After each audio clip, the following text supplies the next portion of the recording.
Floor to the representative of Organisation Internationale pour les pays les moins avancés. Mr. Vice President, OIPMA welcomes the South Sudan government's commitment to the promotion and protection of human rights. However, the human rights situation in the country remains worrisome, characterized by killings, sexual violence, arbitrary arrests and detention, forced displacement, abduction, looting and destruction of civilian property, and threats and restrictions on the rights of freedom of associations, assembly, and expression.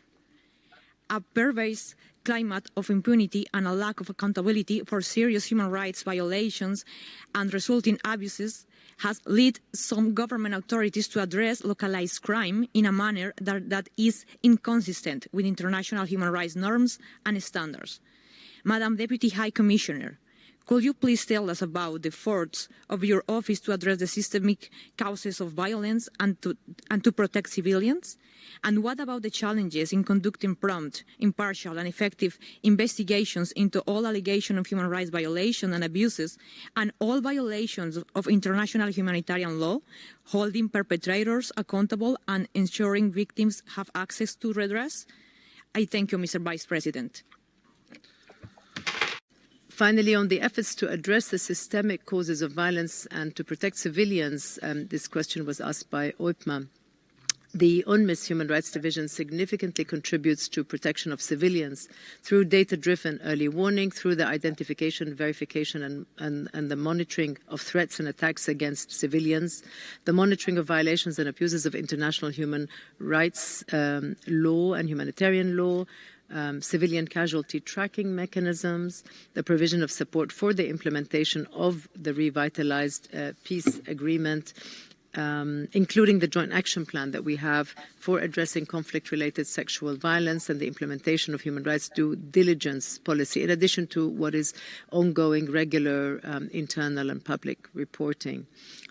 For example, the Human Rights Division public reporting has been used to support advocacy and peace-building dialogue and engagement in Jonglei.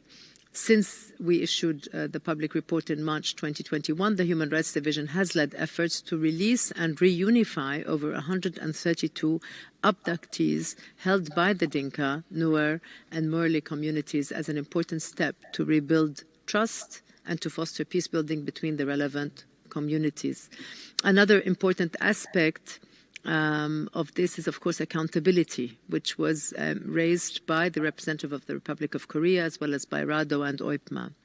Entrenched impunity and the lack of accountability for gross human rights violations and abuses, serious violations of international humanitarian law and international crimes continue to characterize the human rights situation in South Sudan. Notwithstanding steps to hold perpetrators of conflict-related sexual violence accountable for serious crimes by the South Sudan People's Defense Forces, District Court Martial in Ye, Central Equatoria, impunity is widespread and remains a very serious concern.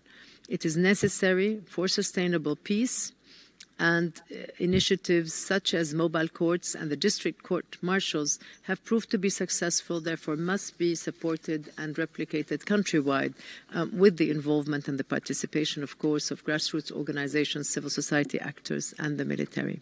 I will stop there. Thank you very much.